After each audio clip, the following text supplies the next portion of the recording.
ठीक है, देखो गुड मॉर्निंग। फर्स्ट थिंग, सबसे नाइटमेयर पढ़ रहे हो आप लोग। नाइटमेयर समझते हो? नाइटमेयर मतलब होता है एक बुरा सपना। अगर हिस्ट्री का सबसे इंपॉर्टेंट पोर्शन है that is your modern history. हमने मॉडर्न हिस्ट्री के सिनेरियोज को 3 से 4 पार्ट में डिवाइड कर दिया, पहले भी बता दिया। ये सिर्फ लास्ट फेज चल रहा है, इसके बाद सीधा का सीधा होगा 1857 revolution. It means your history, specially your modern history, is going to be finished at least 40%। 1857 revolution, हालांकि वी आर रॉन्ग अगेन। लोगों का मानना है 1857 की क्रांति के बाद हमें देखने को मिलता है, पर एक चार्टर आया था, दैट चार्टर इज ऑफ 1813, 1813 का चार्टर, जिसने कंपनी की पावर को क्या कर दिया था, बॉयकॉट कर दिया था। याद करो, first company is having a sole power, company का एकाधिक अधिकार था किसकी तरफ, भारतीय व्यापार की तरफ। पता था ना, जब कंपनी बनी थी तो बनने के बाद that was the promise done by the queen Britain की क्वीन एलिजाबेथ ने ये प्रॉमिस किया था कि आप टेंशन मत लेना, इस तरफ सिर्फ तुम ही आओगे, तुम्हारे अलावा कोई नहीं आएगा। That is known as a monopoly. ये तो पता है ना कि अंग्रेजों की मोनोपोली थी। It means none of the traders from the Europe is going to be trade in this session, यानी यूरोप से कोई भी ट्रेडर जो होगा वो इसकी तरफ नहीं आएगा, तुम ही करोगे ट्रेड। यहाँ से उनको एक कैपेबिलिटी मिली, कैपेबिलिटी का मतलब हो गया क्षमताएं बढ़ी, और क्षमताएं बढ़ने के बाद उन्होंने बेहतरीन तरीके से तो क्या किया भाई साहब, अपना व्यापार किया। लालसाएं बढ़ती गई, एक्सपेंशन ऑफ देयर व्हाट, इच्छाएं, विच यू आर टेलिंग, उनकी ड्रीम्स। अब उनकी जितनी एक्सपेक्टेशंस थी वो इंडिया से बढ़ती गई। उन्होंने देखा India is a golden bird, Bharat सोने की चिड़िया है, तो क्यों ना और कमाया जाए। क्वीन से परमिशन लेते तो क्वीन को आधा देना पड़ता, तो यहाँ से एक और करप्शन चालू होता है, किसमें, ईस्ट इंडिया कंपनी में। और ईस्ट इंडिया कंपनी खुद को दिवालिया बता देती है। दिवालिया इन द सेंस कि हम बैंक करप्ट हो गए। Queen is not getting an ample of share which she is demanding, queen को वो शेयर ही नहीं मिल पा रहा जो वो क्वीन डिमांड करती थी। On the papers not of the papers, यानी कागजों में हमें ईस्ट इंडिया कंपनी जो करोड़ों का व्यापार कर रही थी, सोने का व्यापार कर रही थी, वो बैंक करप्ट होती दिखती है। क्यों? Because those merchants who are working as the viceroys and governor general of East India Company, जो कंपनी गवर्नर जनरल थे, वाइसरॉयज थे, they are earning an excess और ample amount of money। ये तो पता था, भ्रष्टाचार करके पैसा लंदन नहीं भेजा जा रहा था, अपनी तिजोरियां भरी जा रही थी। इससे क्या हुआ, जो उसके जो आला अधिकारी थे जिन्होंने बंगाल में रेसिडेंसीज बनाई दूसरी पोर्ट में, वो तो बहुत रिच होते गए, और जो बेचारे वहाँ पे बैठे हैं लंदन में, वो सोचे जिनकी कंपनी यार पैसा नहीं आ रहा, तो बाद में पेपर पे पता चल रहा है यार बेचारों की हालत ख़राब है, सिर्फ पेपर पे पता चल रहा है। अब हम जो पढ़ने वाले हैं वो हमारे 3 क्वेश्चंस हैं। देखो, हमने मैसूर को देखा बहुत अच्छी तरीके से, मैसूर इनहेरिट हुआ। How Britishers have captured the Mysore, अंग्रेज़ों ने किस नीति के तहत भाई साहब मैसूर को कैप्चर किया, क्या रीजंस रहे, मैसूर क्यों? क्योंकि अंग्रेज बहुत अच्छी तरीके से जानते थे, ब्रिटिशर्स नोज वेरी वेल, कि अगर सदर्न इंडिया को कैप्चर करना है you have to demolish the Mysore, आपको मैसूर को मिटाना होगा। मैसूर के 2 दुश्मन पहले से ही थे। पहला कौन था? निज़ाम। निज़ाम कहाँ के निज़ाम? हैदराबाद निज़ाम। Second one is Marathas and third one is Britishers. ये तीनों एकजुट हो चुके थे, ठीक है। सेकेंड थिंग, हमने मैसूर में ये भी पढ़ा था कि यार एक्चुअली मैसूर में हमने क्या पढ़ा था, हमने मैसूर में ये पढ़ा था कि हैदर अली एंड टीपू सुल्तान, स्पेशली हैदर अली जो बैठे थे, वहाँ पर एक डायनेस्टीज थी जिसका नाम था वाडियार डायनेस्टी। उस वाडियार डायनेस्टी को कोलैप्स किया, उसको बिल्कुल जड़ से मिटाया, और उसके बाद उन्होंने अपना पूरा का पूरा शासन को क्या किया, मॉडरेट किया। हमने ये पढ़ लिया था, ठीक है। अब हमारी बात आने वाली है कि कभी आपने सीरीज की तरफ गौर किया, उन्होंने दिल्ली को कभी कब्जा नहीं किया। ऐसा क्या चल रहा था अंग्रेजों का कि दिल्ली पे कब्जा क्यों नहीं कर रहे थे? उसका रीजन था, देखो दिल्ली पे कौन रूल कर रहा था? मुगल्स। मुगल्स दिल्ली पे रूल कर रहे थे, ये पूरे भारत को पता था। अगर वो डायरेक्टली दिल्ली पे अटैक कर देते तो हो सकता था जो 1857 रेवोल्यूशन हमें देखने को मिला वो शायद बहुत पहले हो चुका होता और अंग्रेज़ यहाँ से वाइप्ड आउट कर जाते। दूसरी चीज़, अंग्रेज़ों ने दिल्ली पे क्यों रूल नहीं किया, उसका रीज़न ये था कि अंग्रेज़ों के पास खुद इतनी फोर्सेस नहीं थी जो उस पूरे के पूरे चीज़ को क्या कर सके, टेक ओवर कर सके। 1857 रेवोल्यूशन में अगर हमने बड़े गौर से देखा होगा तो अंग्रेज़ों ने हमें हमारे ही खिलाफ लड़वाया, ये पता ही है ना। 90% ऑफ द फ्रंट लाइन मतलब उनकी जो सेना थी उसमें 80% होते थे इंडियंस और बाकी के rest 20% who those who are Britishers, अंग्रेज। या तो वो बड़े पोस्ट पे होते थे नहीं तो कमांडर होते थे। हम कैवलरी का हिस्सा होते थे, ठीक है, कैवलरीज हो गई, देन फ्रंट का हिस्सा हो गए, तो इनका हिस्सा होते थे। हमें कभी बड़ी पोस्ट दी नहीं जाती थी। जब 1857 रेवोल्यूशन हुआ तो हमारा दमन किसने किया? हमारा दमन हमने ही किया। हमने अपने हाथों से हमारे लोगों को मारा और हमने हमारी कब्रें खोदी। यहाँ से क्या शो करता है? अंग्रेज़ों की स्ट्रॉन्ग पॉलिसी, ब्रिटिशर्स की स्ट्रॉन्ग पॉलिसी, जिसने क्या किया? टेक ओवर करने दिया। इतना क्लियर था।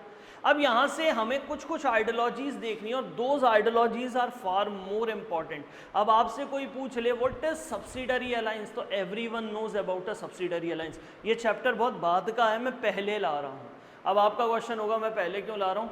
बिकॉज अभी जब मैं सिंधिया को एनेक्स्ड करूँगा, हत्याऊँगा, ग्वालियर को एनेक्स्ड करूँगा और मैं वहाँ पे एनेक्स्ड करूँगा अवध को, देन मैं ही ब्रिटिशर्स हूँ। और अगर आगे जाके मैं एनेक्स्ड करूँगा सिंध को, इवन मैं एनेक्स्ड करूँगा यहाँ पे, मतलब अपन देखेंगे इंडो या फिर इंडो कौन सी, भूटान वॉर, अपन भूटान वाले को देखेंगे तो वहाँ भी Anglo Bhutan war, Anglo Afghan war, यहाँ भी मैं एनेक्स्ड करूँगा। तो मैं कुछ पॉलिसीज अपनाऊंगा और वो पॉलिसीज बहुत इंपॉर्टेंट है, ठीक है। तो यहाँ से समझना वो चीज़ें जो आपकी किताब में नहीं थी। जैसे मैं आपको पहली चीज़ बताता हूँ, पॉलिसी ऑफ रिंग फेंस। ये एक पॉलिसी है। ये पॉलिसी क्यों इंपॉर्टेंट है? क्योंकि क्वेश्चन इसमें ये आया, describe the policy of ring fence की नीति अपनाओ। बताओ रिंग फेंस की नीति क्या थी? हमें पता ही नहीं रिंग फेंस। हमें तो सब्सिडरी अलायंस पता है, सहायक संधि। क्या हमें पता है रिंग फेंस उसका एक प्राथमिक रूप था, उसको बाद में कन्वर्ट किया। हमने डॉक्ट्राइन ऑफ लैप्स पढ़ा था, जिसको डलहौजी ने बताया था, जिसका मतलब था हड़प नीति। ऐसे कैसे हड़पोगे? मुझे ये बताओ।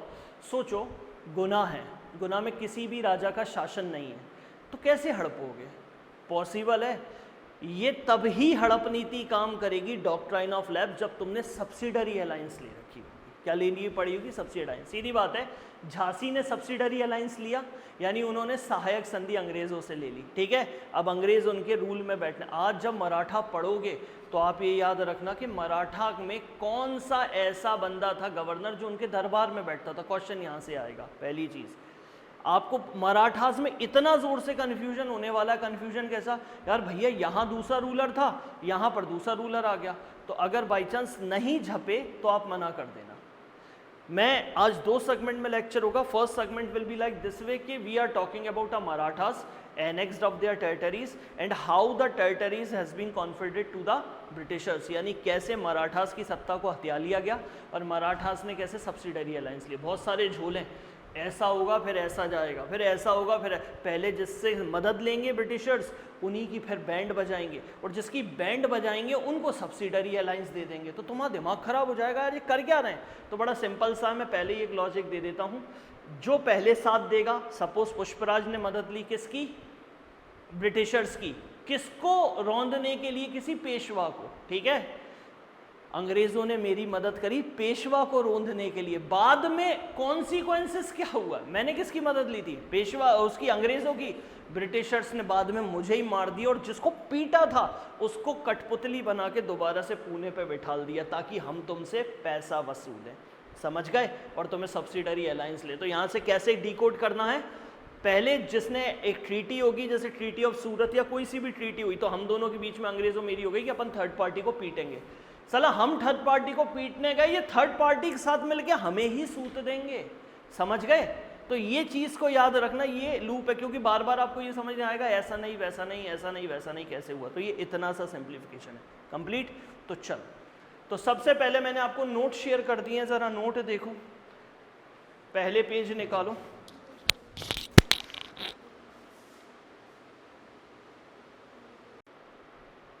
रिकॉर्डिंग लिखा आ गया? चलो ठीक है। देखो,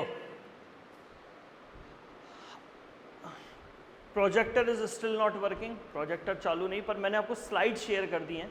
तो आज अपन कोशिश करेंगे कि लेक्चर विदाउट प्रोजेक्टर लें, आप मुझे देखना और समझने की कोशिश करना, ठीक है। अभी आप गौर से देखो, मैंने आपको एक स्लाइड शेयर करी है, that is the India after Aurangzeb और related to the Aurangzeb itself, क्योंकि हमने 1707 में औरंगजेब की डेथ देखी थी, कंफर्म है सबको। और जो मैंने आपको मैप शेयर किया है दैट इज 1760। 1760 के बाद क्या हुआ, तो 1760 के बाद हमें कहीं ना कहीं देखने को मिलेगी एंग्लो मराठा वॉर, यानी annexation of Britishers in Maratha empire. Annexation मतलब हड़पना। अब हमारे पास 3 क्वेश्चंस हैं इधर, वो तो बाद में देख लेना, वो तो मैंने आपको शेयर कर दिया, समझ लो, यहाँ से बहुत कंफ्यूजन होने वाला है। तो पहला क्वेश्चन हमारा सेम है कि मराठा इतनी बड़ी शक्ति अंग्रेज एनेक्स कैसे कर गए। पहला रीजन, आज आपके सामने कोई हाथी आ जाए और आपसे लड़ने के लिए बोल दे, तो मराठा वो हाथी था जिसको एक गधे ने हरा दिया। गधा कौन है? ब्रिटिशर। कैसे हरा दिया? इसका मतलब ये, या तो किसी दूसरे हाथी से मदद ली होगी। सोचो, हाथी से हाथी लड़वा रहे थे गधे मिलके, और हम हाथी होके गधे बन रहे थे, ठीक है। तो रीजंस क्या है? तो पहला क्वेश्चन आता है, मराठा ने एंग्लो मराठा वॉर क्यों हारी? फर्स्ट रीजन, पहला क्वेश्चन। दूसरा क्वेश्चन है, व्हाई वाज द रीजन कि एंग्लो मराठा वॉर हुई क्यों? दूसरा रीजन। तीसरा रीजन, कौन कौन से ऐसे लोग थे जो इसमें लड़ रहे थे? चौथा रीजन, इनमें कौन कौन सी ट्रीटी हुई और किस किस के बीच में हुई, ठीक है। और फिफ्थ और मोस्ट इंपॉर्टेंट, कि जब इन्होंने अपने बंदे रखे इनके कोर्ट में, यानी मराठास के कोर्ट में, पेशवास के कोर्ट में एक गवर्नर बिठाल दिया जो ब्रिटिश प्रतिनिधि करेगा, ठीक है। डिप्लोमेट बिठा, तो उस डिप्लोमेट का क्या नाम होगा? बस ये 5 कॉन्सिक्वेंसेस आपको लेके चलने हैं। तो मैंने आपकी स्क्रीन पे शेयर कर दिया है। पहली बात तो ये याद करना है कि एंग्लो मराठा वॉर कितनी हुई, तो टोटल 3 हुई। जैसे इससे पहले हमारे लेक्चर में मैंने आपको नेट पे डाल दिया, जो एब्सेंट था वो तुम देख लेना उसमें और समझ लेना, ठीक है। ये इसलिए ही है ताकि आपके रिवीजन हो जाए मॉडर्न हिस्ट्री, बाकी सब तो बहुत सिंपल है। Medieval in comparison to ancient both are simple, but these particular portion बहुत कंफ्यूजन है। डोमिनेंट स्टेट्स, डोमिनेंट स्टेट्स होने के बाद भाई साहब सोवरेन स्टेट, सोवरेन स्टेट्स होने के बाद अलाइंसेस, अलाइंस के बाद फिर वर्चस्व की जंग, और वर्चस्व की जंग के बाद भाई साहब अंग्रेज़ों ने इनका दमन कर दिया और 1847 रेवोल्यूशन आ गई। ये इतना एक फेज़ है, यही सबसे टफेस्ट है जो हम बात कर रहे हैं। तो हमने भैया पहली फर्स्ट एंग्लो वॉर जो कब से कब तक चली, 1775 से 82, ये याद कर लोगे। पहली एंग्लो वॉर कब से कब तक थी? 82। 82 के बाद अगली होगी, एक साल शांत बैठ के 83 से 1803 से लेके 1805, 1803 से 1805, वो डेट रिवाइंड कर लेना। और उसके बाद फिर 2 साल शांत बैठेंगे, हमें तीसरी देखने को मिलेगी 17 से 18, 1717 से लेके 1718, 17 कितनी 1817 से लेके 1818, 1818, ठीक है। ये हमारे 3 इंपॉर्टेंट फैक्टर हैं। आप जरा गौर से मैप की तरफ देखना, वो मैप आपको बताएगा द माइटी मराठा एम्पायर, वो एम्पायर जो पूरी तरीके से भारतीय भूमि को भगवा में रंग देता है, देख रहे हो आप। अब इस पूरे एम्पायर में आप जरा जो देखना, आप इसमें देखोगे कार्नेटिक यानी कर्नाटक वाला एरिया, उसके बाद यहीं वो कार्नेटिक पूरा खाली पड़ा है। देखो मदुरई, वेल्लूर, मसूलीपट्टनम, वो पूरा खाली पड़ा है, यानी उस जगह चौथ वसूली नहीं चल रही थी, कंफर्म। उसके ऊपर देखो राउंड सर्कल में गोदावरी और बीजापुर और कृष्णा और तुंगभद्रा के वहां पर जो बन रहा है वो मैसूर एम्पायर है। ये मैसूर में भी मराठास की मनमानी नहीं चल रही थी जब तक हैदर अली था। और हैदर अली ने फर्स्ट एंग्लो मैसूर वॉर में क्या किया, उसने ब्रिटिशर्स को सपोर्ट, ब्रिटिशर्स को अपोज करने के लिए मराठास को चौथ दे दिया और मराठास से कहा तुम न्यूट्रल हो जाओ। उसके बाद वो पहुंच गया किसके पास, हैदराबाद के निजाम के पास, और निजाम से क्या कह दिया, मेरी टेरिटरीज जो मैंने तुमसे ली हैं वाडिया डायनेस्टीज की, वो अपन दोनों बांट लेंगे अपना में, अपन तीसरे को बांदर नहीं बना रहे। तो वो इस तरीके से दोनों के दोनों कॉन्सिक्वेंसेस कहीं हमें देखने को मिलते हैं। अब हमारे पहले फर्स्ट एंग्लो मराठा वॉर की डेट आती है 1775 से 82। अब सबसे पहला क्वेश्चन हमारे पास आता है, व्हाई वॉर वाज फॉट, लड़ाई क्यों हुई। तो वही रीजन दिया है, पेशवा माधवराव, सवाई माधवराव भी कहा जाता है, ये बन गए थे, became the new Peshwas of Maratha empire. ये किसके एम्पायर हो गए थे? नए पेशवा बन गए थे। अब देखो यहां किसकी डेथ के बाद? पेशवा माधवराव के बाद कौन बन गया? सवाई माधवराव। क्या बन गए? नए पेशवा। अब पेशवा बनने की जो इच्छा थी वो किसी और के मन में भी थी, वो था रघुनाथ राव। तो यहाँ दो कंपेनियन हमें देखने को मिल रहे हैं। पहला कौन है? सवाई माधवराव, और दूसरी तरफ कौन है? Raghunath Rao. Sawai Madhavrao has been appointed what? A new Peshwa.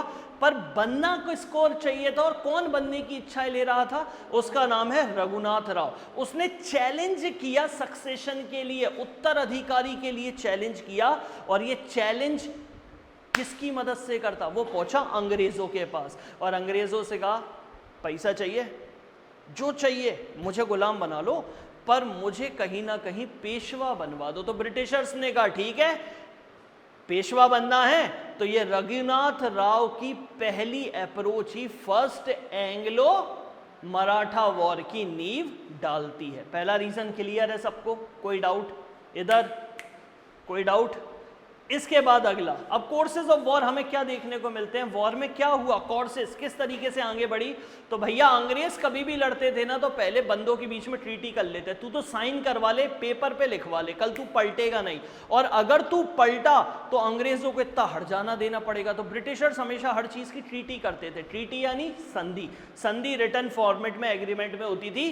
तो भैया पहली ट्रीटी हुई in first Anglo Maratha war, that is treaty of Surat. कौन सी ट्रीटी हुई भाई साहब? Treaty of Surat. इस ट्रीटी में क्या था?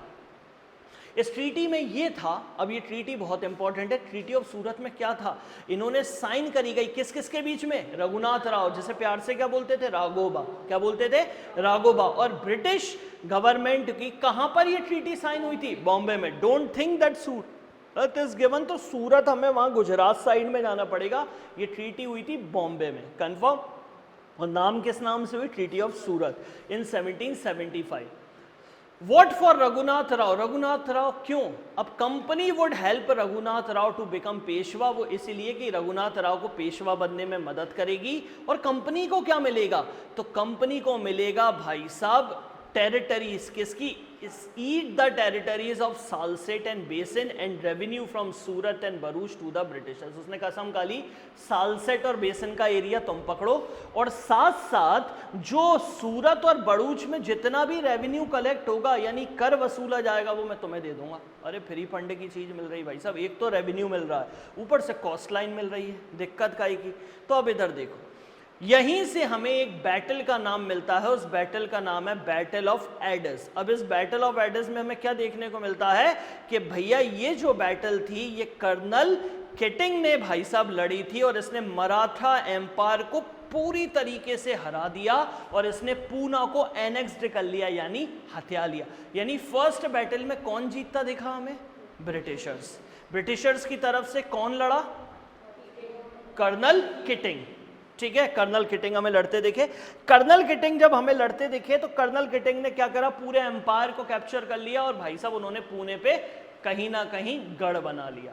इसी के बीच में अब जब हार गए तो अब हम ट्रीटी करेंगे। अंग्रेजों का काम था ना ट्रीटी करने का, तो ट्रीटी करा। The Calcutta council reject the treaty of Surat. अब कलकत्ता काउंसिल, अब कलकत्ता काउंसिल कौन? अंग्रेजों की। उनने कहा अब देखो अंग्रेजों के मन में लोभ आया। लोभ कैसे आया? इधर देखो, अगर मैं राघोबा को गद्दी पे बिठालता हूं तो राघोबा मुझे क्या देगा? सालसेट और बेसिन, और 2 जगह का रेवेन्यू कलेक्ट कर। इससे ज्यादा क्या? हाँ, इससे ज्यादा तो कुछ मिलना ही नहीं। तो क्यों ना जिसको हराया है उससे ट्रीटी कर लो। तो पहली ट्रीटी कौन सी करी थी? ट्रीटी ऑफ सूरत। उसको काउंसिल ने रिजेक्ट कर दिया। समझ गए? उन्होंने क्या करा? रिजेक्ट कर दिया। देखो वहीं लिखा है द कलकत्ता काउंसिल रिजेक्टेड। अब कलकत्ता क्या था? इन्होंने अपने प्रोविंसेस डाल दिए थे कलकत्ता में, याद करो। तो भैया अंग्रेजों की जो काउंसिल थी उसने ये ट्रीटी रिजेक्ट कर दी। फर्दर वैरन हेस्टिंग ने भेजा कर्नल अपटन को पूना दरबार, और उन्होंने वहां जाके ट्रीटी साइन कर ली, ट्रीटी ऑफ पुरंदर। कंफर्म है? तो पुरंदर में ट्रीटी साइन हुई 1776, और सूरत की ट्रीटी थी 1775। प्रॉमिस किया गया था ट्रीटी ऑफ सूरत में कि भाई साहब मुझे बनवा दो। मैं कौन हूं? राघोबा। क्या क्या दूंगा? साल्ट से और बेसिन, ये दो चीजें दूंगा, और साथ में तुम्हें रेवेन्यू कलेक्ट करने का दूंगा। कहाँ का? सूरत और बड़ूच का। सूरत नहीं, सूरत ही है क्या? हाँ, सूरत और बड़ूच का। और लड़ाई लड़ी गई बैटल ऑफ अडास, और एडास के बैटल में भाई साहब कौन लड़ने गया था? किटिंग। और किटिंग ने किसकी सुताई लगाई? मराठास की। और किसको कैप्चर कर लिया? पुणे कैपिटल को, मेन गढ़ को कैप्चर कर लिया। अब ट्रीटी ऑफ पुरंदर साइन करी जाती है। अब क्या था इस ट्रीटी में? Provision of the treaty, the treaty of Surat was annulled, यानी सूरत की संधि को क्या कर दिया जाएगा भैया? नकार दिया जाएगा, यानी एबॉलिश कर दिया जाएगा, एन्यूल्ड कर दिया जाएगा। The British left the side of Raghunath Rao. देखो अंग्रेज कितने दोगले थे, यही समझ लेना कि वो रघुनाथ राव की साइड छोड़ देंगे, एंड वो send to Gujarat and decide that he is given a pension by the Peshwa governor at Pune. और रघुनाथ राव को भेज देंगे, एंड वो सेंड टू गुजरात, और उसको क्या दे देंगे? हर महीने की पेंशन। कौन देगा? पेशवा गवर्नमेंट है पुणे। देखो कितना बड़ा झोल। पेशवा बनना था किसको? रघुनाथ राव का। अब उसे कहां भेज देंगे? गुजरात भेजेंगे ना।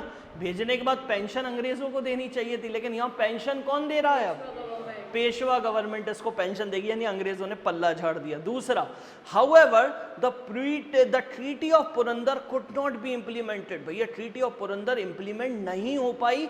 इसी के बीच में कांड हो गया। कांड क्या हो गया? अमेरिका ने वॉर ऑफ इंडिपेंडेंस छिड़ गई, and France they are helping the America, और फ्रांसीसी मदद कर रहे थे अंग्रेज। अब पूरी फौज को कहां जाना था? कहां जाना था? अमेरिका। ट्रीटी या पुरंदर की साइन करी, ठीक है देखेंगे। पहले वहां पे जो अपना गढ़ अमेरिका में सबसे ज्यादा शोषण कर रहे थे ब्रिटिशर्स, अभी वो हट जाता तो रॉ मटेरियल इतना कहां से लेते? भारत से इतना थोड़ी ले रहे थे जितना अमेरिका से आ रहा था। तो उन्होंने क्या करा? इस ट्रीटी को साइलेंट किया।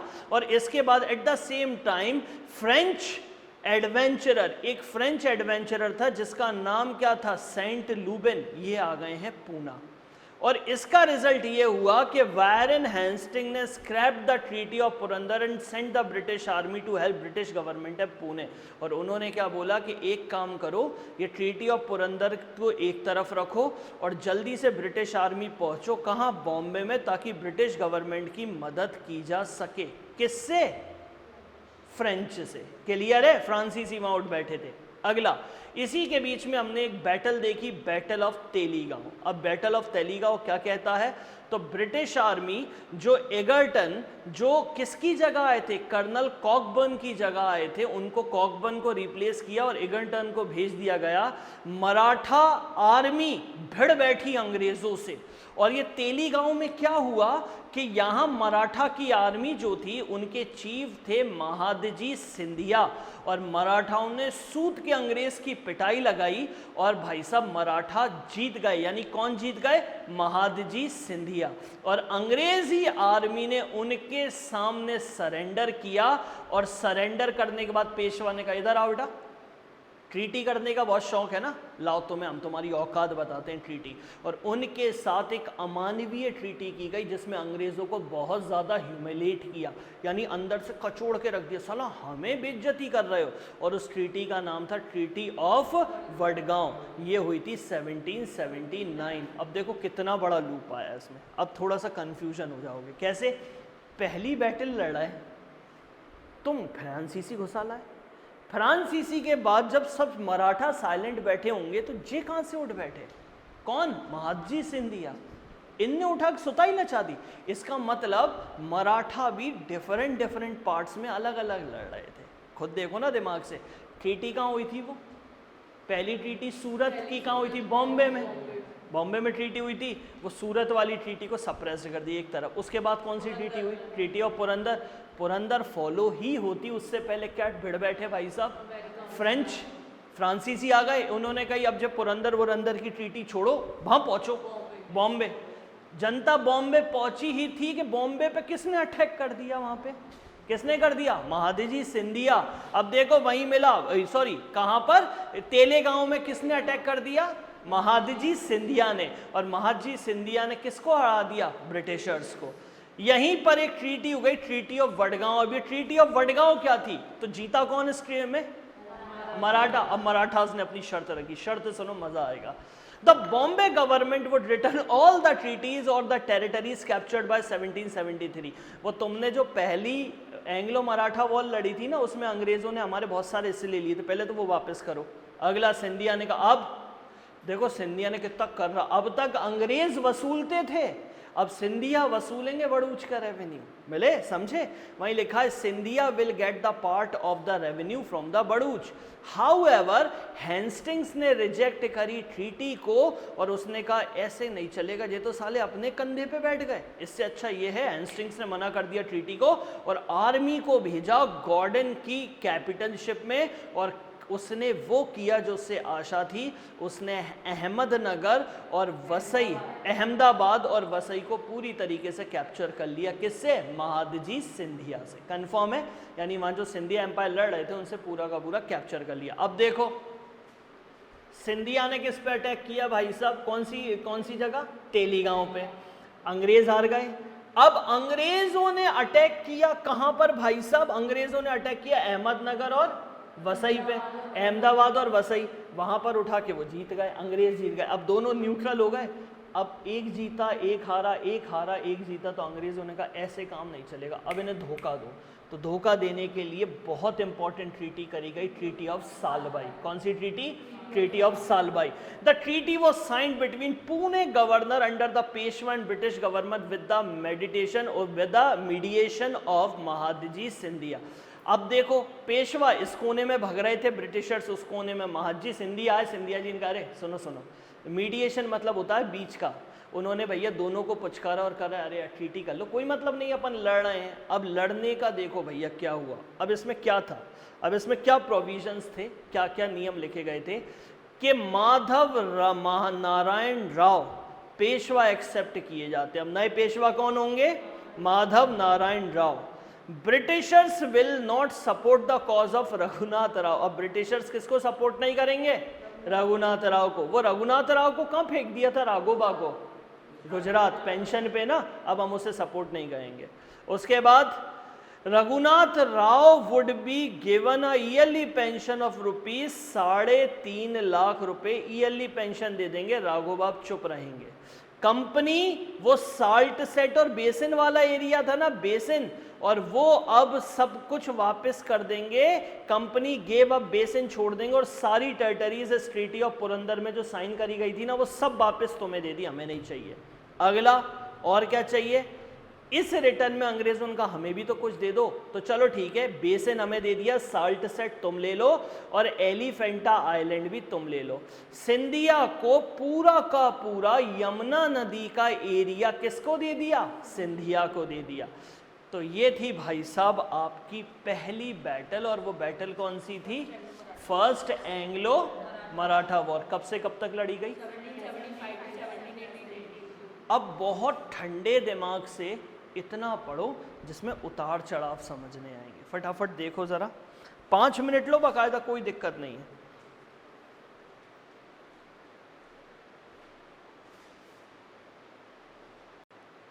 अब हम पढ़ रहे हैं the second Anglo battle of Marathas, और ये चालू होती है भाई साहब आपकी 1803 से लेके 1805, 1803 से 1805।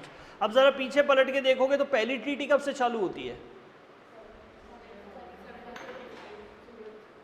1775 सूरत। 1775 में अगर आपने देखा होगा 1775, अब इसके बीच में कंपनी क्या अचार डाल रही थी? याद करो, इसके बीच में मैसूर वॉल चल रही थी। Anglo Mysore 1, Anglo Mysore 2, Anglo Mysore 3, Anglo Mysore. Tipu Sultan की बैंड कब बची? 1799 में। इसका मतलब यहाँ से हटके वो वहाँ पहुँच गई थी। कंफर्म है? अंग्रेजों ने एक साथ कई एक्सपीडिशन, अवध भी लेंगे, अभी तो सिंध भी लेंगे, सब चल रहे हैं धीरे धीरे। इसी टाइम का खेल है पूरा, कंफ्यूज नहीं होना। अब इसी टाइम में हमें अगला क्या देखने को मिलता है? तो एज थी 1803 से लेके 1805। यहां से हमें देखने को मिलती है सेकेंड एंग्लो मराठा वॉर। अब हमारा वही क्वेश्चन, क्यों लड़ी गई, कौन सी ट्रीटी थी और आउटकम क्यों निकला? तो पहली चीज, यहीं पर एक सबसे बड़ा कांड होना था जिसका नाम था सब्सिडरी अलायंस, जिसे बोलते थे क्या? सहायक संधि। सब्सिडरी अलाउंस वेले लोग करेंगे पागल, वेलेजली, लॉर्ड वेलेजली की थी सब्सिडरी अलायंस यानी सहायक संधि। तो सबसे पहले हमें याद करना है ट्रीटी ऑफ बेसिन हुई, जिसको हम सब्सिडरी अलायंस भी कहते हैं, 1802 की घटना है। अब 1802 में क्या होता है भैया, लॉर्ड वेलेस्ली इंट्रोड्यूस करते हैं सब्सिडरी अलायंस को बाय, जो कौन बने थे, गवर्नर जनरल बने थे। कौन बने थे, गवर्नर जनरल। गवर्नर जनरल बने और उन्होंने जाके इनसे बोला मराठाओं से कि तुम सब्सिडरी अलायंस ले लो। अब सब्सिडरी अलायंस क्या था, तो सब्सिडरी अलायंस बड़ा सिंपल सा है, ये अंकिता है, ये खुशी है, मैं अंग्रेज हूं। अंकिता और खुशी, खुशी ताकतवर है, अंकिता पतली है। अंकिता का राज्य थोड़ा छोटा है, खुशी का राज्य थोड़ा बड़ा है। तो भैया अंकिता के पास मैं गया, मैं इनके पास पहुंचूंगा और मैं इनसे ये बोलूंगा, अरे वो तुम्हारा दुश्मन है ना। ये बोलेगी हाँ खुशी मेरी दुश्मन है। तो क्या करें, एक काम करो, आप हमारे साथ सब्सिडरी अलायंस कर लो, सहायक संधि, यानी अब अंग्रेज आपकी सहायता करेंगे जब भी लड़ाई होगी। तो हम करना क्या होगा सब्सिडरी अलायंस में, कि जो मेरे लोग हैं वो आपके किले में रहेंगे, आप इनका खर्चा पानी दो, इनको वेतन दो, सब दो, यानी एक तरीके से जो मेरे आदमी होंगे वो तुम पालोगे, ठीक है। अब आपसे तो हमारी दोस्ती है, ठीक है। अब कहीं ना कहीं किसी और आदमी को खुशी के पास भेज दिया।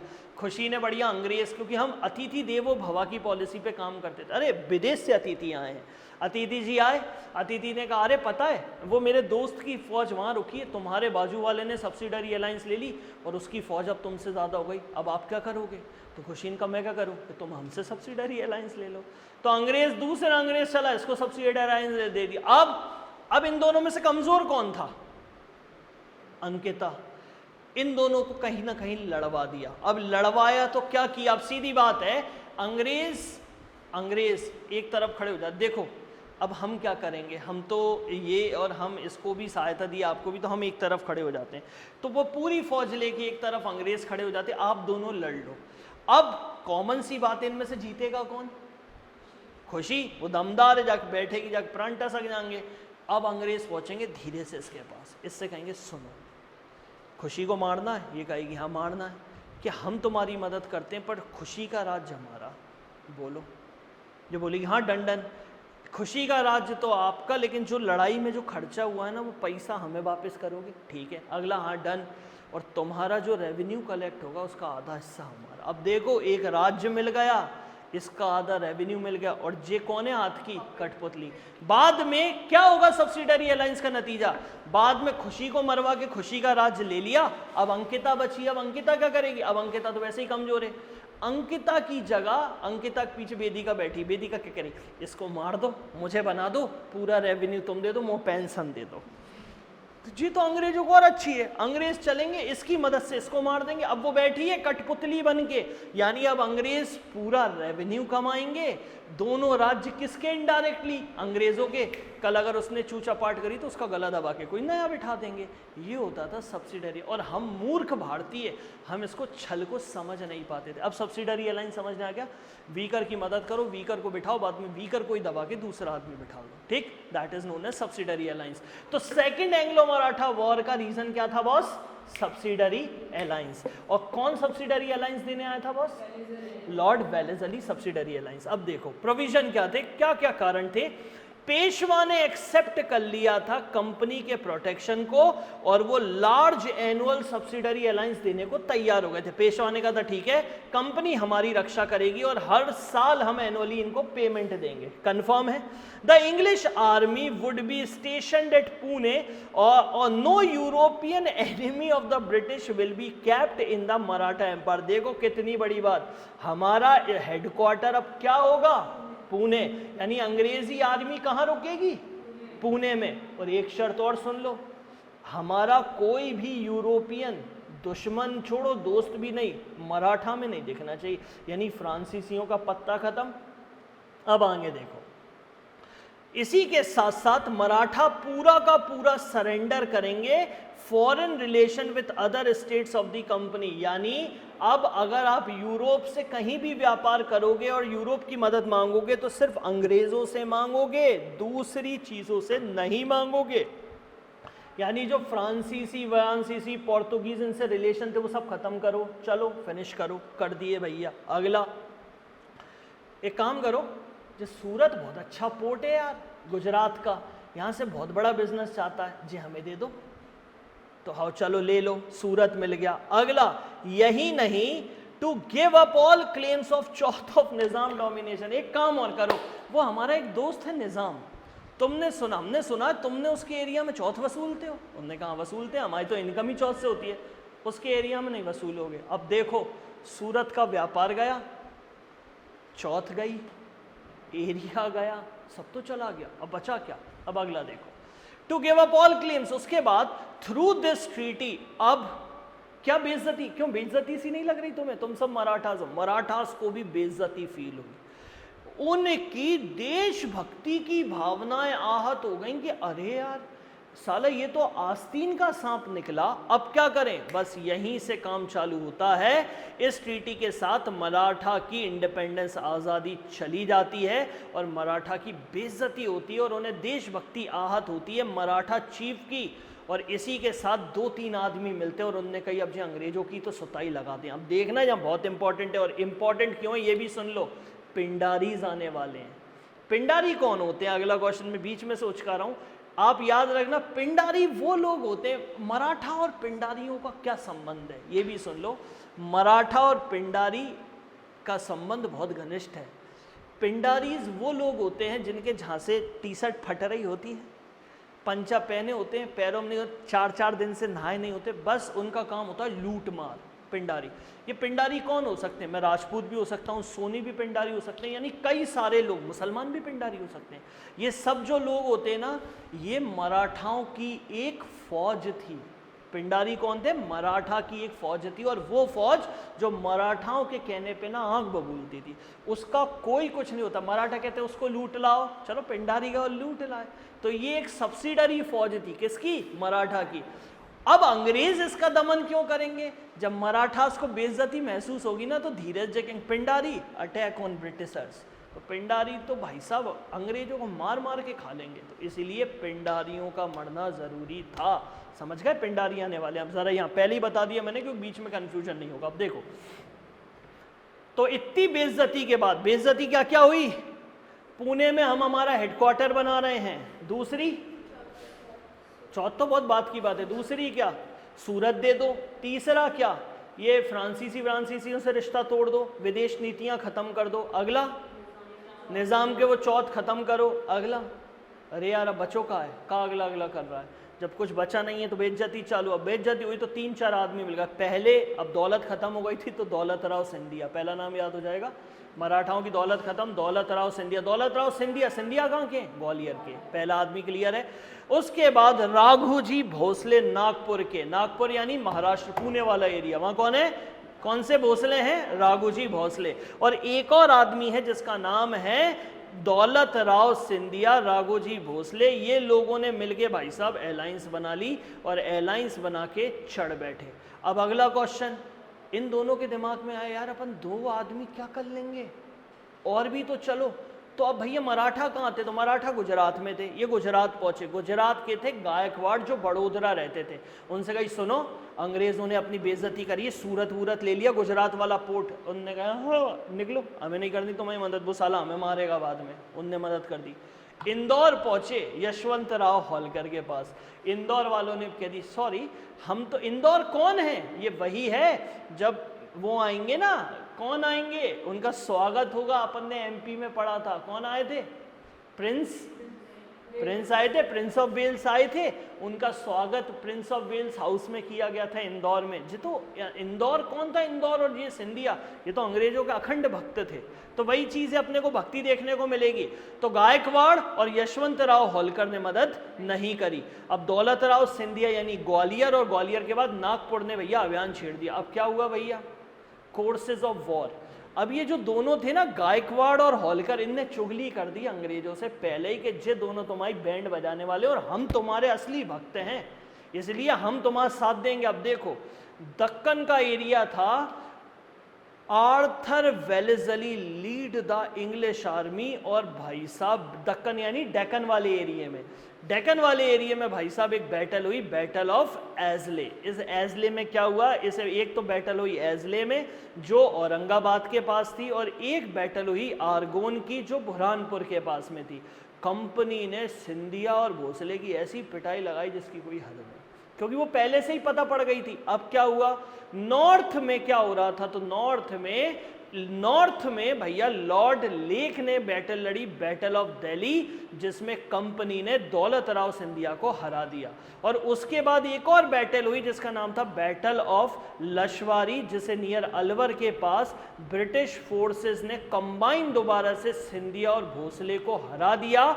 और हराने के बाद जनरल लेक ने कही इधर आओ, दिल्ली हमारा, इधर आओ, आगरा हमारा, अलीगढ़ हमारा। हाँ, अरे ये मथुरा भी अच्छी जगह है, इसको भी जरा दे दो, फ्रॉम मथुरा। और मुगल एम्पायर शाह आलम सेकंड दोबारा से उनसे कही अरे डोकरा उचक रहे हो क्या, उन्होंने कहा नहीं हम नहीं उचक रहे, कि चलो ईस्ट इंडिया कंपनी के पेंशनर बन जाओ। तो अब ईस्ट इंडिया कंपनी ने इन्हें पेंशन पर रख दिया। अब आपका क्वेश्चन आएगा भैया इतनी सारी लड़ाइयाँ, पेंशनर है वो, नशा सुबह सुबह खा लेते हैं, दिक्कत हो जाती है। देखो पेंशनर बना दिया, प्रिजनर तो बना ही नहीं सकते ना, लेक्चर की स्टार्टिंग में ही बताया था अगर प्रिजनर बढ़ा देते तो 1857 की क्रांति 1700 में ही हो जाती और अंग्रेज भग लेते। ठीक है, चलो लीव इट, इतना हो गया सबको। तो शाह आलम को दोबारा से पेंशनर बना दिया और ये आपका क्लियर हो गया, कंफर्म, कोई डाउट? तो चलो एक बार और देखते हैं क्या क्या था। तो रिवॉल्ट किस किस ने किया, दौलत राव, एक तो दौलत राव और दौलत राव होलकर, वो दौलत राव सिंधिया कहाँ के थे, ग्वालियर, और नागपुर के कौन थे, भोसले। इन दोनों ने मदद किसके पास पहुंचे, एक तो गायकवाड़ के पास, उन्होंने मना कर दिया, और दूसरे कौन, इंदौर, होलकर्स, उन्होंने मना कर दिया। लड़ाई बैठी, दक्कन से फौज चली, पहली हुई बैटल ऑफ आरे, वहां पे ये हारे। अगला हुआ आरगोन, सिंधिया और भोसले की कंबाइंड, वहां भी हावे। उसके बाद आ गया बैटल ऑफ दिल्ली, वहां भी हावे। और उसके बाद बैटल ऑफ लश्वारी, वहां भी हावे। सब जगह हावे, अंग्रेजों ने खूब सूत के संटियां दी हैं इनमें। तो यहाँ से हमें दिक्कत मिलती है, जनरल लेक इन्होंने पूरा कैप्चर कर लिया। आप पिट तो गए सही, पिटने के बाद अंग्रेज क्या करेंगे, ट्रीटी। तो चलो भैया एक संधि हुई और उस संधि को बोलते हैं देवगढ़ की संधि, ठीक है ना, देवगांव की संधि। अब देवगांव की संधि क्या कहती है, तो राघोजी भोसले ने पिटने के बाद क्या, दे दो सब्सिडरी अलायंस, दे दो भाई दे दो। तो उन्होंने क्या मांग ली, subsidiary alliance. Area they are given to the English, और जो एरिया था किसका, बालासोर, कटक और पूरा का पूरा वेस्ट का एंटायर किंगडम जो था वार्डे, कहाँ थे, वारधा रिवर तक का पूरा अंग्रेजों को दे दिया। इसी के साथ साथ सब्सिडरी अलायंस के साथ साथ एक बंदा था जिसका नाम क्या था, एल्फिनस्टोन, इसको ब्रिटिश रेसिडेंट बनाया नागपुर में। ये बहुत बहुत इंपॉर्टेंट है, बंदे का नाम याद कर लेना। किसको ब्रिटिश रेसिडेंट बनाया गया नागपुर में, एल्फिनस्टोन, ठीक है ना। एल्फिस्टन को क्या बनाया गया, ब्रिटिश रेसिडेंट बना गया। क्लियर है। अब आपको अगर याद नहीं हो तो शॉर्ट में मैं बता देता हूँ, आप याद रखना, जॉइंट फोर्सेस ने लीड किया और आर्मी ने डिफीट कर दिया। और बंदे का नाम याद रखना, किसने डिफीट किया था, जनरल लेक ने तभी के। और डिफीट करने के बाद एक ट्रीटी हुई, वो ट्रीटी कहाँ की थी, देवगढ़ की। कौन सा, देवगढ़ ही है ना, देवगांव की ट्रीटी। और देवगांव की ट्रीटी में भाई साहब ब्रिटिशर्स ने इनके साथ ट्रीटी कर ली। कंफर्म है, कोई डाउट? अब आपके पास 2 हो गए हैं, फटाफट 2 देखो और मुझे बताओ अगर कोई डाउट हो तो जल्दी।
इतना क्लियर है? तो ट्रीटी ऑफ देवगांव गई। अगली ट्रीटी की बात करते हैं, ट्रीटी ऑफ सुरजी, जिसे अर्जन गांव भी बोला जाता है। अर्जन गांव में क्या हुआ था, ये ट्रीटी साइन करी गई। वो ट्रीटी किसके साथ साइन करी गई थी? वो करी गई थी भोसले के साथ। अब सिंधिया के साथ ट्रीटी साइन करना था, तो ये अर्जन गांव की ट्रीटी या फिर बताए सरजी की ट्रीटी क्या कहती है? तो सरजी और अर्जन गांव की ट्रीटी ये कहती है कि ये ट्रीटी साइन किस किस के बीच में करी गई थी? सिंधिया और ब्रिटिशर्स। अब इसका क्या हुआ था, तो area given to the company, तो कंपनी पहले एरिया लेगी, तो इसमें बहुत बड़ा एम्पायर ग्वालियर का किसको दे दिया गया? अंग्रेजों को। बिटवीन गंगा और यमुना की सबसे अच्छी दोआब क्षेत्र की एरिया दे दिया गया। दौलत राव ने एग्री किया और उन्हें पता था कि कल 100% ये अपने दरबार में हमारी बुराई करेंगे, तो अपना एक आदमी बैठाओ। तो ग्वालियर में कौन बैठा जरा बताओ? उनका नाम था जॉन मैलकॉलम, ठीक है ना। उनको बिठाया गया ब्रिटिश रेसिडेंट किसके कोर्ट में? दौलत राव सिंधिया के कोर्ट में, ठीक है, कंफर्म है। तो हमें देखो यहाँ दो इंपॉर्टेंट पॉइंट मिल गए हैं। एक तो हमें कहाँ पर देखने को मिला, इससे पहले ट्रीटी किसके साथ हुई थी? भोसले के साथ ट्रीटी, भोसले के साथ हुई थी, हाँ भोसले। उसमें कौन रेसिडेंट था? एल्फस्टोन, ठीक है। और इधर किस कौन था? जिसका नाम था मैलकॉलम, ठीक है। मैलकॉलम कहाँ पर था भैया? दौलत राव सिंधिया के दरबार में। ये दोनों बंदों के नाम याद करने। इसके बाद एक और ट्रीटी हुई जिसका नाम था ट्रीटी ऑफ बुरहानपुर। सिंधिया ने सब्सिडरी अलायंस, अब देखो ऊपर तो हमें दोगे, अब सब्सिडरी अलायंस, उसने भी ली थी सब्सिडरी अलायंस, इसने भी सब्सिडरी अलायंस ले ली। इसी के बीच में एक और हुई जिसका नाम था ट्रीटी ऑफ राजपुर घाट। इस time between Holkar and the company, ये ट्रीटी हुई किस किस के बीच में? होलकर और कंपनी। अब अगला क्वेश्चन, होलकर तो वहाँ बैठे थे ना, लेकिन होलकर कहाँ बैठे? इंदौर। होलकर ने तो मदद की नहीं, फिर इनके साथ ट्रीटी क्यों हुई? क्योंकि ये उनके विश्वास पात्र बने। कौन बने? विश्वास पात्र। तो ये थी आपका सेकंड। अब इसी के साथ साथ हमें देखने को मिलते हैं कि क्या क्या रीजन रहे और कैसे रहे। इतना क्लियर है सबको? फटाफट रीड कर लो।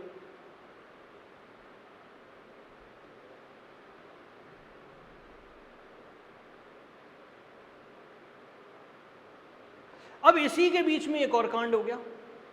इमीडिएट रीजंस में हमें देखने को मिलेंगे कि इसी के बीच में क्या हुआ। यही ट्रीटी के बीच में क्या चल रहा था कि 1801 की घटना है।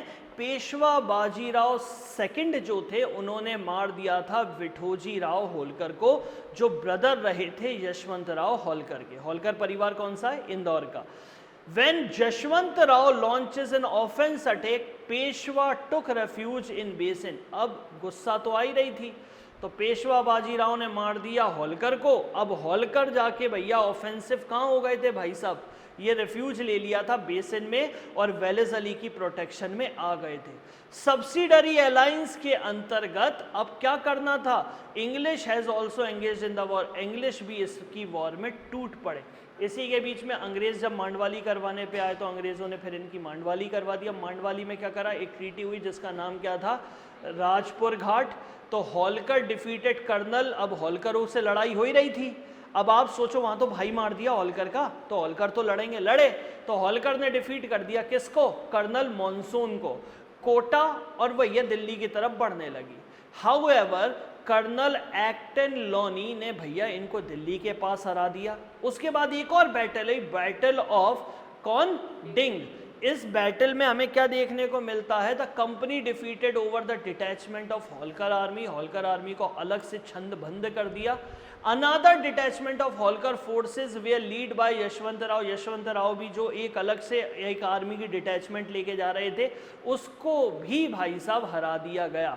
अब कोई चॉइस नहीं बची होलकरों के पास, तो होलकर ने कही अपन भी क्या कर लेते हैं भाई साहब, ट्रीटी कर लेते हैं। अब देखो इनकी मूर्खता, अगर ये ज्वाइन कर लेते किस में? वो दो जनों के साथ तीसरे, तो शायद जीत भी जाते। लेकिन इसी का नतीजा हुआ कि भाई साहब होलकर अकेले पड़ गए और होलकर की किसी ने मदद नहीं करी। होलकर अंग्रेज़ों के बड़े हितैषी बन रहे थे। अब हितैषी बनने के बाद क्या हो गया भाई साहब? हितैषी बनने के बाद ये हुआ कि लो भाई हाथ से खो गया। इसी के कारण वो जो ट्रीटी ऑफ राजपुर घाट करी गई थी ना, वो ट्रीटी इसी से रिलेटेड है। अब वो क्या कह रहे हैं? अब इसके प्रोविजंस क्या थे? Who sign the treaty of English side? English की तरफ से किसने ट्रीटी साइन करी? तो वो थे सर जॉर्ज बारलो। ब्रिटिश को क्या मिला, तो ब्रिटिश को मिला चंबल और बूंदी हिल्स यानी बुंदेलखंड वाला एरिया इनको मिल गया। अब देखो महाराष्ट्र वाला मिल ही गया, ग्वालियर वाला मिल ही गया, ग्वालियर के बाद क्या मिल गया भाई साहब, बुंदेलखंड वाला एरिया। अगला ब्रिटिश गेन, उसके बाद नॉर्थ ऑफ रिवर चंबल वाला मिल गया। व्हाट होलकर गेन, अब होलकर को क्या मिला, होलकर को मिला भैया मालवा और मेवाड़ वाला एरिया, मतलब राजस्थान वाला एरिया। ट्रीटी ने कहीं ना कहीं एक तरीके से एंग्लो मराठा वॉर जो सेकंड थी उसको फिनिश कर दिया। यानी 4 जने बहुत उफन रहे थे, पहले थे सिंधिया, उनको हराई दिया। एक वो वहाँ के थे गुजरात के, कौन, नागपुर के कौन, भोसले, उनको भी हरा दिया। और अब बचे थे कौन, होलकर्स, उनको भी हरा दिया। तो ये वाला एरिया उन्होंने कहीं ना कहीं सेकेंडली उन्होंने कैप्चर कर लिया। देखो ज़रा बताओ मुझे आया कि नहीं आया।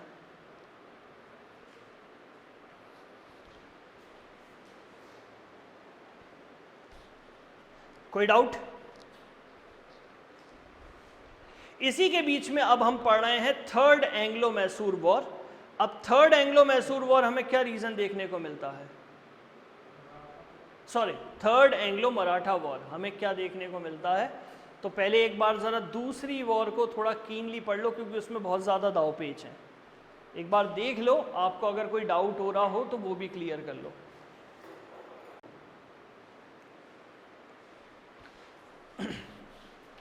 अब थर्ड एंग्लो मराठा वॉर क्या कहती है जरा गौर से देखो। सरेंडर कर दिया गया था। अब इसके पीछे क्या था, तो सरेंडर और पेशवा इन फ्रंट, ये तो अपन ने बात कर ली थी। बैकग्राउंड क्या था, बैकग्राउंड ये था कि एक आदमी आया था, उस आदमी का नाम था लॉर्ड वारेन हेस्टिंग। क्या नाम था, वारेन हेस्टिंग। तो ये गवर्नर जनरल बने थे वॉरेन हेस्टिंग्स, और हेस्टिंग्स का एक ही उद्देश्य था, वो था इंपीरियल पॉलिसी। इंपीरियल पॉलिसी यानी शाही नीति। और ये शाही नीति क्या कहती है, शाही नीति ये कहती है कि प्राइम टारगेट उसका एक ही है, उसका रोड़ा है, वो कौन से हैं, मराठास। मराठास को इंपीरियल पॉलिसी के अंतर्गत, what is the meaning of imperial, imperial मतलब होती है राजाशाही, इंपीरियल मतलब अंग्रेज सबसे ऊपर होंगे, अंग्रेज किसी के नीचे नहीं होंगे। तो अभी अंग्रेज मराठा कहीं ना कहीं उनको सब्सिडरी में रख रखा है, तो अब वो चाहते हैं कि मराठास को एनेक्स करो, टेक ओवर करो और इंपीरियलिज्म को आगे करो। तो यहीं से हमें क्या देखने को मिलता, इसी के साथ साथ एक कांड हो गया। कांड क्या हो गया, एक चार्टर एक्ट आ गया, कौन सा, 1813। अब 1857 के पास ही पहुंच रहे हैं अपन, देखो जरा गौर से। 1813 एक मोनोपोली जो ईस्ट इंडिया कंपनी की थी ना, वो मोनोपोली हटा दी गई है। और अब ब्रिटिश इंडिया तो क्या करना चाहिए, therefore it was required for the British to annex the Indian territory. और अब जरूरी क्या है, व्यापार तो खत्म कर दिया, तो क्या करना चाहिए कि अब जो कच्चा माल है और ट्रेड बैरियर्स हैं उन्हें हटाओ। और उन्हें हटाने का सबसे अच्छा रीजन है कि क्यों ना अब भारतीय जमीन पे कब्जा कर लो। अब तक हम कौन है, व्यापारी, व्यापारी के साथ हमारे 2-3 गुंडे भैया हैं तो वो तुम्हारी मदद कर रहे हैं। अब क्यों ना राज हम ही संभाल लें ताकि पूरा ट्रेड हम ही कर लें। अब अंग्रेजों की इच्छाएं बढ़ गई। अब बढ़ती कैसे हैं, इमीडिएट कॉज हम देखते हैं। ब्रिटिशर्स कैंपेन चला रहे थे किसके खिलाफ, पिंडारीज के खिलाफ। और ये पिंडारी ही थर्ड रीजन थे, क्या इमीडिएट रीजन थे, थर्ड एंग्लो मराठा वॉर। अब अगला क्वेश्चन आता है, भैया पिंडारी तीसरे रीजन क्यों हो गए, इसलिए हो गए क्योंकि पिंडारी भी किसके पार्ट थे, मराठास के। अब जरा बात करते हैं पिंडारी कौन है। तो पिंडारी किसी भी कास्ट के हो सकते हैं, कई सारे कास्ट के और कई सारे क्रीड यानी जातों के और वर्ग के, जो वर्किंग करते थे mercenaries under the Maratha empire, जो मराठा एम्पायर का ही एक अंग थे, जो काट छाट करते थे, लड़ाई करते थे, किसके लिए, मराठा एम्पायर्स। अब इसमें कौन कौन थे, इसमें तो हिंदू, मुस्लिम, अफगान, जाट और मराठास थे। और इनको ये भी कह सकते हैं better called as the debris of Mughal empire, इन्हें मुगल एम्पायर के डेब्रीज भी कहा जा सकता है, अवशेष। अगला, broken and not incorporated into any of the regime, they also called as irregular army of Marathas। ये वो मराठा की सेना थी जो इरेगुलर थी, छंदबंद, कोई कुछ पहना है, कोई चड्डा बनियान में ही घूम रहा है, कोई पूरी साड़ी पहन के जाएगा लड़ने, कोई ड्रेस कोट में जाएगा, कोई चपला पहनेगा, कोई जूता पहनेगा, कहीं को कछू नहीं पहन रहा, पत्ता लगा के ही लड़ रहा हो, बाकी तो इच्छा। तो ऐसे इरेगुलर आर्मी थी, जैसी आर्मी जिसका कोई एक फॉर्मेट नहीं था। इसके इंपॉर्टेंट लीडर कौन थे? अब पिंडारीज में भी कुछ महान लोग हुए। पहला नाम था चिट्टू। क्या नाम था? चिट्टू। अब ये घर का नाम है, चिंटू मत कह देना, चिट्टू है। दूसरा था जिसका नाम था वासिल मोहम्मद, और तीसरा जो था उसका नाम था करीम खान। ये बहुत पिंडारी के बहुत आइडियल आर्मी थी। ठीक है, अब अगला, ब्रिटिशर्स पिंडारी के खिलाफ क्यों थे? तो मराठा सरदार हल्के हो चुके थे, बहुत अच्छी तरीके से पता है, वीक हो चुके थे। तो उन्होंने कहा यार पैसा तो कमाया जा नहीं रहा, तो क्यों ना अंग्रेजों को ही लूटो। तो उन्होंने क्या करा, रेडिंग चालू कर दी अंग्रेजों की टेरिटरी पर। कंपनी ने एक्यूज करा मराठास को, ए मराठा तुम तो साले ये पिंडारीज को शरण देते हो। मराठा कहते हैं हम कौन, हम क्यों जाने, हम पिंडारीज को जानते ही नहीं है। तो 1812 में पिंडारी ने प्लंडर कर दिया भाई साहब। प्लंडरिंग मतलब होता है कब्जा कर लेना, और भैया खूब सारा धन लूटा। किसका? ब्रिटिशर्स डिस्ट्रिक्ट मिर्जापुर और शाहाबाद का जितना भी पैसा था सब लूट लिया पिंडारीज ने, भयंकर लूटे चालू करी। They also carries out the red in northern सरकार। जे ही नहीं, वो जो नॉर्थन सरकार बचा है ना, अपन ने देखा था भाई साहब आज के एरिया का उड़ीसा और कुछ पार्ट आंध्र प्रदेश का, इस एरिया में भी भैया लूट लपक के चालू करी। इसी के कारण लॉर्ड हेस्टिंग ने डिसाइड किया कि अब तो इनको हटाना ही है, और मराठास इन वन स्वीप, बस एक झटके में अब ये मराठास को और किसको, पिंडारीज को हटाना ही हटाना है। अब समझ गए थर्ड क्या वॉर किसका कारण, रीजन क्या था? पिंडारी। और पिंडारी को सहायता कौन दे रहे थे? मराठास। तो दोनों को हटाना था। अब अंग्रेजों ने 1818 में पिंडारीज का दमन कर दिया। बहुत बहुत इंपॉर्टेंट थे, और इनका जो नाम है, नाम याद कर लेना, थॉमस हिजलॉप। क्या नाम था? थॉमस हिजलॉप। इसी को इन्होंने पिंडारी को क्या किया था? दमन किया था। अगला, उसके बाद mean time Maratha also rose against the British due to the issues over the Pindari and they desire for independence. इतने में बीच में यार पिंडारी तो हमारे भाई थे, तुमने इनको कैसे हराया? मराठाओं को गुस्सा आ गया। दूसरी चीज, मराठा गुलाम नहीं रह सकते, तो मराठास को फिर गुस्सा आ गया, तो भैया वो लड़ने तैयार हो गए। इसी के बीच में क्या हुआ था? कोर्सेज ऑफ वॉर हमें देखने को मिलती है। कारण क्या था? तो ट्रीटी ऑफ नागपुर हुई थी, जिसमें सब्सिडरी अलायंस ले लिया गया था। बैकग्राउंड क्या कहते हैं? After the death of Raghoji Bhosale के बाद उनका बेटा पासोजी जो था, परसोजी, उसको बिठाया गया और उसके चैलेंज दिया गया किसके द्वारा? अप्पा साहेब, जिनको क्या बोला जाता था? माधोजी सेकंड भोसले कहा जाता था। Successor was challenge. किसने चैलेंज दिया? माधोजी अप्पा साहेब ने। ठीक है, इसी बीच में when the treaty was signed, अप्पा साहिब और ब्रिटिशर्स के बीच में ट्रीटी हो गई। अब देखो बड़ा सिंपल सा है, राघोजी भोसले के बेटा जिसका नाम क्या था? पासोजी को क्या बना दिया? पेशवा। बनना किसको था? बप्पा साहिब को। बप्पा साहिब नहीं बन पाए, तो जब नहीं बन पाए अप्पा साहिब, तो उन्होंने क्या करा भाई साहब? अंग्रेजों के पास चले गए। अब ब्रिटिशर्स के पास पहुंच गए। Between whom the treaty was sign, Appa Sahib और अंग्रेजों के बीच में ट्रीटी साइन हो गई। इस ट्रीटी के अंतर्गत अप्पा साहिब एक नए रूलर बनेंगे नागपुर के, और Britishers was stationed at Nagpur, और ब्रिटिशर्स की एक छावनी कहाँ बना दी जाएगी? नागपुर में। चलो भैया, इसी को बोला जाता है ट्रीटी ऑफ पुणे। इस ट्रीटी ऑफ पुणे के बीच में, इसके बीच में हुई treaty of Pune, subsidiary alliance अंग्रेजों इन्होंने ले लिया, मराठास ने। बैकग्राउंड क्या था?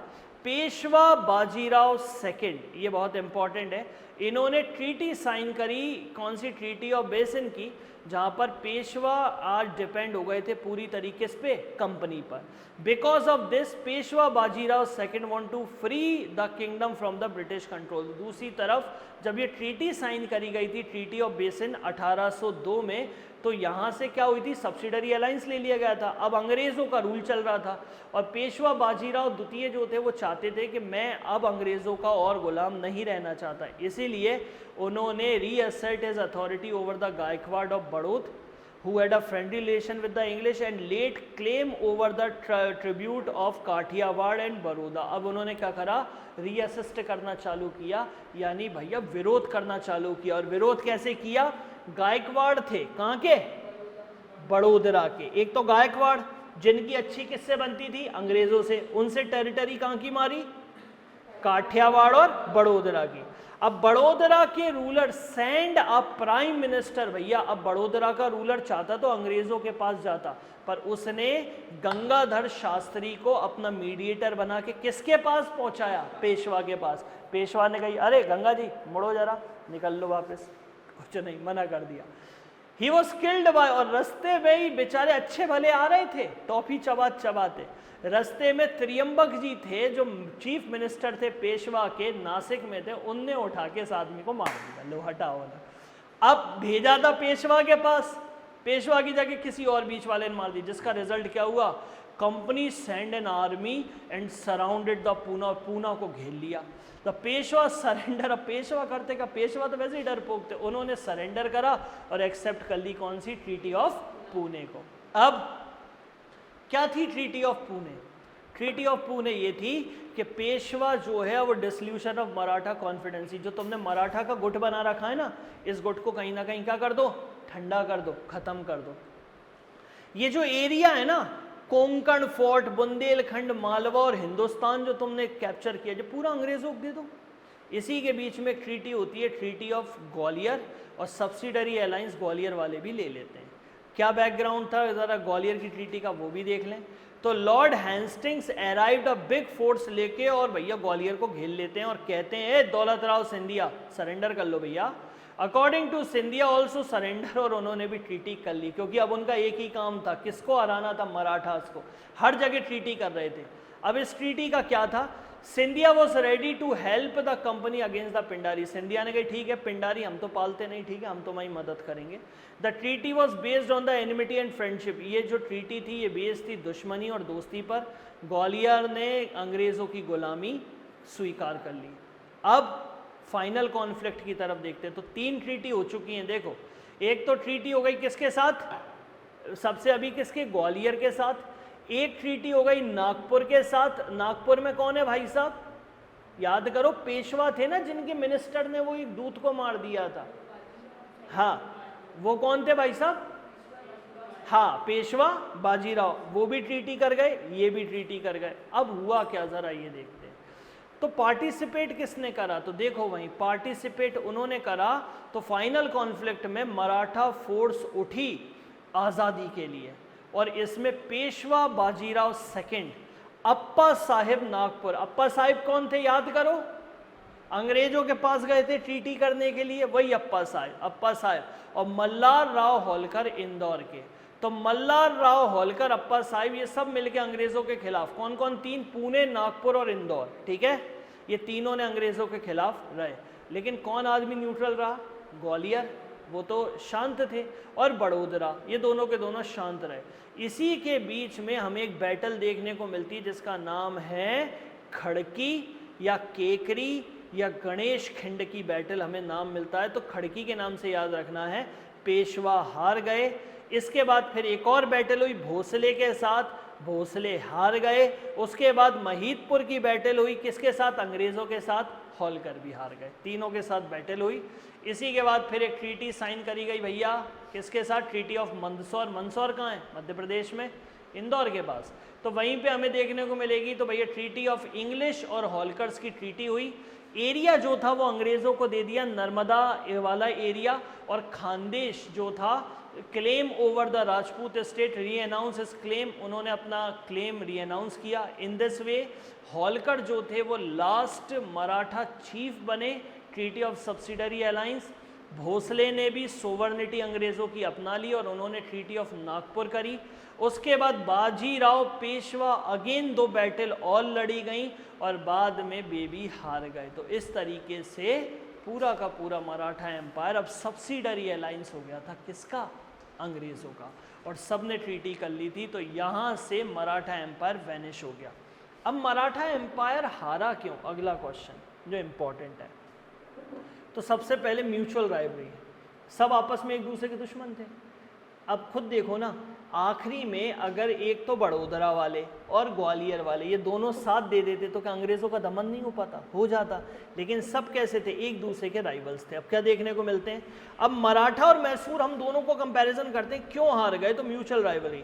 तो म्यूचुअल कॉन्फ्लिक्ट होती है मराठा और मैसूर को, और ब्रिटिश का करता है भैया डिवाइड एंड रूल की पॉलिसी अपनाता है, फूट डालो और राज करो। समझ गए, दोनों में हमें यही देखने को मिला। अगला, Maratha and Nizam eight joint the English against Mysore. Maratha और निजामों ने पहले मैसूर को हरवाया।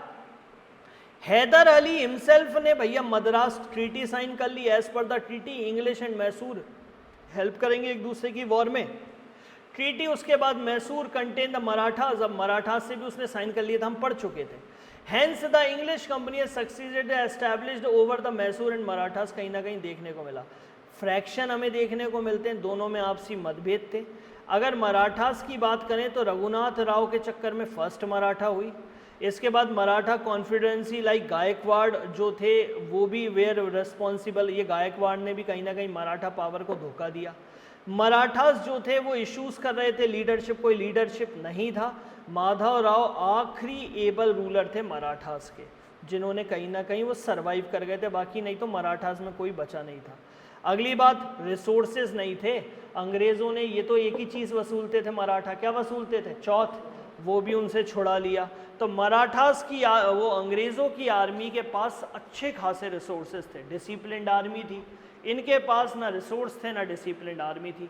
उसके बाद हमें देखने को मिलता है Bengal the over proceeding reason under the, सब कुछ बंगाल वगैरह भी किसके अंतर्गत आ गया था भाई साहब?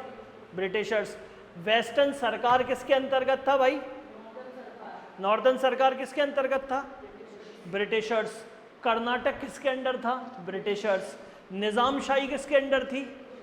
पुणे में बैठे थे, किसके अंतर्गत थी? ब्रिटिशर्स। सिंधिया किसके अंतर्गत आ गए? होलकर किसके अंतर्गत आ गए? पूरा बंगाल किसके अंतर्गत आ गया? एक तरीके से पूरा अखंडित तो उठा लिया उन्होंने, देखा।